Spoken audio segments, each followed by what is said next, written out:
Now this is how you can read half a book and get a ton out of it. If all you did was read the second chapter that gave you the cycle of the craziness, and then you went to the back appendix, which tells you how to relate, that's all you need, okay? When we're little, we're told that to read a book, you have to start with the first word, read every word, and then conclude. But that's actually not it. There's a great book called How to Read a Book, and it says that to really get the most information from most things, you don't have to read the whole thing. You just get the parts that are most important to you, and that's fine. That's great. Okay, so here it is. As a wife, so this is a kind of a way to respond. So let's say maybe there is some tension or there's something going on, there's a problem. As a wife, did I react disrespectful because I felt unloved? As a husband, did I react unlovingly because I felt disrespected? So the next time you and your wife, something goes wrong, or maybe a big fight or whatever, think to yourself, did I do something that she's perceiving as unloving?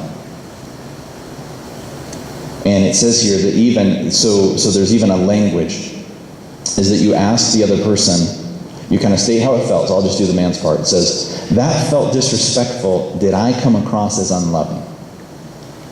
So just whenever you feel, criticized or contempt, or they don't like you, or they're mad at you, or whatever, to say, that feels disrespectful, did I do something that came across as unloving? Because then you can actually fix something, right? Instead of just being at the light switch going, boy, I'm sure mad, and I wish you hadn't done that. It introduces conversation. Now the great thing about this book, especially if she reads it too, is then she can also learn how to be respectful in a way that's better for you.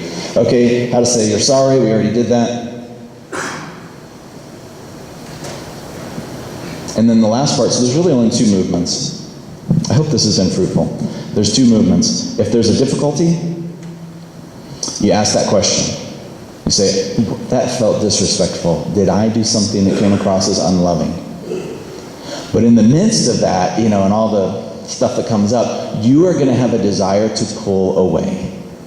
Because most men really just want peace. They don't want to fight. They just want peace.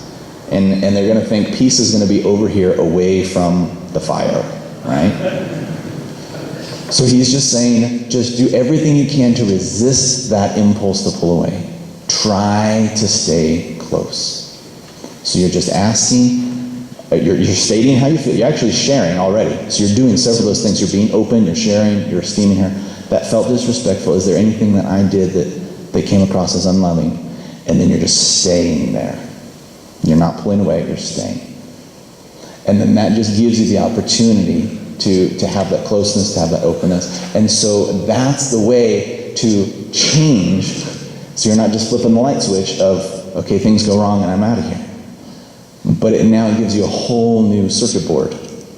And all kinds of wonderful things can happen. And fireworks can, in the good sense, can happen. Or slow dimming lights, or whatever your good analogy is of lights. But that's the great, great gift that this has. So, I guess my time is just about up.